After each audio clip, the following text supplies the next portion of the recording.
ગુજરાત તે વડાપ્રધાન નરેન્દ્ર મોદી અને ગૃહમંત્રી અમિત શાહનો ગઢ છે અને આ ગઢમાં આમ આદમી પાર્ટી અને ધારાસભ્ય ચૈતર વસાવા કેવી રીતે ગાબડું પાડશે તે જ મામલે આ ધારાસભ્યએ એક મોટું નિવેદન આપ્યું છે।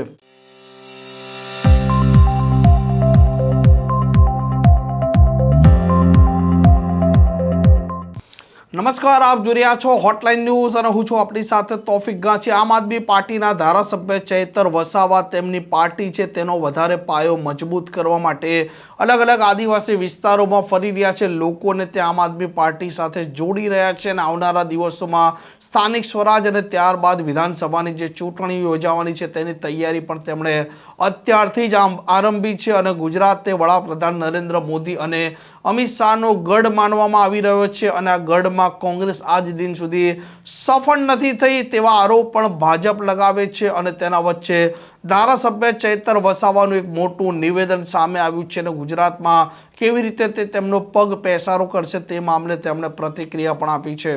નાંઢેલાવ ગરબાડા ખાતે આમ આદમી પાર્ટીની પરિવર્તન સભા મળી અને આજની આ પરિવર્તન સભામાં ભાજપ, કોંગ્રેસ, બાપ પાર્ટી અને અન્ય સંગઠનોમાંથી ઘણા આગેવાનો પણ આમ આદમી પાર્ટીમાં જોડાયા છે, એમનું અમે સહર્ષ સ્વાગત કરીએ છીએ। જે પ્રકારે હજારોની સંખ્યામાં જનમેદની અહીંયા ઉમટી હતી એ પુરવાર કરે છે, સાબિત કરે છે કે આવનારી તાલુકા જિલ્લા પંચાયતોમાં તમામ લોકો આમ આદમી પાર્ટી સાથે છે અને આમ આદમી પાર્ટીને દાહોદ જિલ્લા પંચાયત હોય કે તમામ તાલુકા પંચાયતો એમાં આમ આદમી પાર્ટી સ્વતંત્ર લડશે અને સ્વતંત્ર જીતશે એ આજે જનમેદની પરથી સાબિત થાય છે। અમારી અગાઉ જે સભા હતી સરવાઈ ગ્રાઉન્ડ ખાતે તો ત્યાંના સરપંચને ભાજપના ધારાસભ્ય અને સાંસદ દ્વારા ડરાવવામાં આવ્યા અને દબાણો ઊભા કરીને એમણે અચાનક ગઈકાલે અગાઉ તો એમણે સહમતિ આપી અને ગઈકાલે અચાનક જ કાયદો વ્યવસ્થા જળવાશે એમ કરીને અમારી સભા ન થવાનું કારણ દર્શાવી આપ્યું। માત્ર ને માત્ર 18 થી 20 કલાકની અંદર નંઢેલાવ ખાતે એક જમીન માલિકે અમને જગ્યા આપી અને અમે અહીંયા સભા કરી। આ લોકશાહી દેશમાં જે પ્રકારને દિવસે ને દિવસે ભારતીય જનતા પાર્ટીનો જે ડર વધી રહ્યો છે એ આનું નીતિ જે તાનાશાહીની છે તેનું આ ઉત્તમ ઉદાહરણ છે। આ દાહોદ જિલ્લો સમગ્ર ગુજરાતમાં ભ્રષ્ટાચારનું એપી સેન્ટર છે। અહીંયા મનરેગામાં ખૂબ મોટું કૌભાંડ જે બચુભાઈ ખાબડના દીકરાઓએ કર્યું એ જ પ્રકારે ગુજરાત પેટર્નમાં ખૂબ મોટું કૌભાંડ છે, આદિ આદર્શ ગામમાં ખૂબ મોટું કૌભાંડ છે, એ જ પ્રકારે નળ સે જલમાં પણ ખૂબ મોટું કૌભાંડ છે।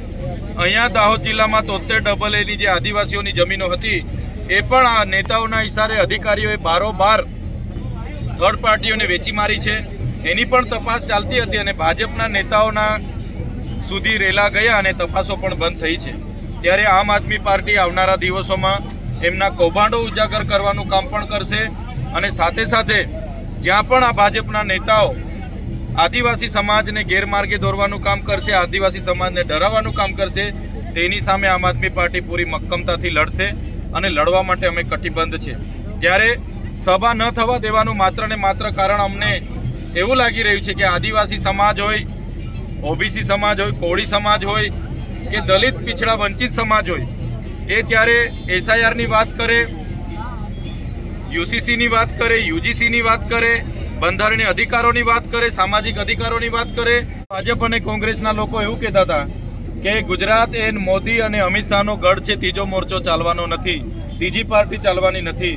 આજે આમ આદમી પાર્ટી પૂરા ગુજરાતમાં દોડે છે અને આમ આદમીને જે પ્રકારે સમર્થન મળ્યું છે એ પ્રકારે તમે જોતા હશો કે આજે ગુજરાતમાં મજબૂત વિપક્ષ તરીકે આમ આદમી પાર્ટી છે। તમે હમણાંના સર્વે પણ જોતા હશો કે બીજા નંબર પર આમ આદમી પાર્ટી છે।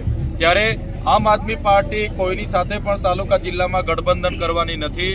આમ આદમી પાર્ટી આવનારી ચૂંટણીઓ સ્વતંત્ર લડવાની છે અને આમ આદમી પાર્ટી સમગ્ર ગુજરાતની અનેક અમે જે પ્રકારે દાહોદ જિલ્લા પંચાયત છે, નર્મદા જિલ્લા પંચાયત છે, વલસાડ છે, છોટાઉદેપુર છે, પંચમહાલ છે, એમાં અમને પૂરી અપેક્ષાઓ છે કે લોકો અમારી સાથે છે, અમારી જિલ્લા પંચાયતો પણ બનશે, આવનારી વિધાનસભાઓમાં પણ અમારા ધારાસભ્ય આ વિસ્તારમાંથી ચૂંટાઈને વિધાનસભામાં જશે। ને તમે દાહોદ જિલ્લાનો વિકાસ કઈ રીતે દેખો છો? દાહોદ જિલ્લાનો વિકાસ આજે રૂંધાઈ ગયો છે।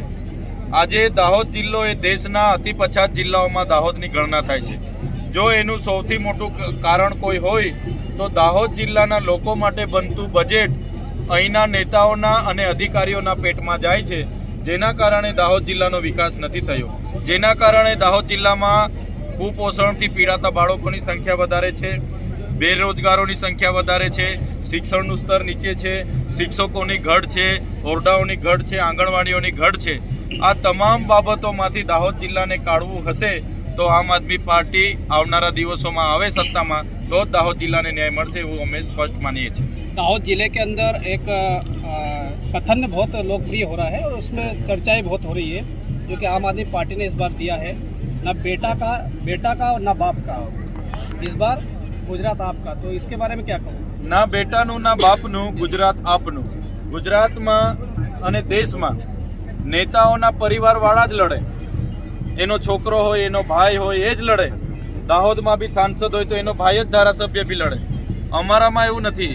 આમ આદમી પાર્ટી બધા જ લોકોને મંચ આપે છે, બધા જ આવો એક પરિવારની જેમ સાથે મળીને આપણે લડીશું.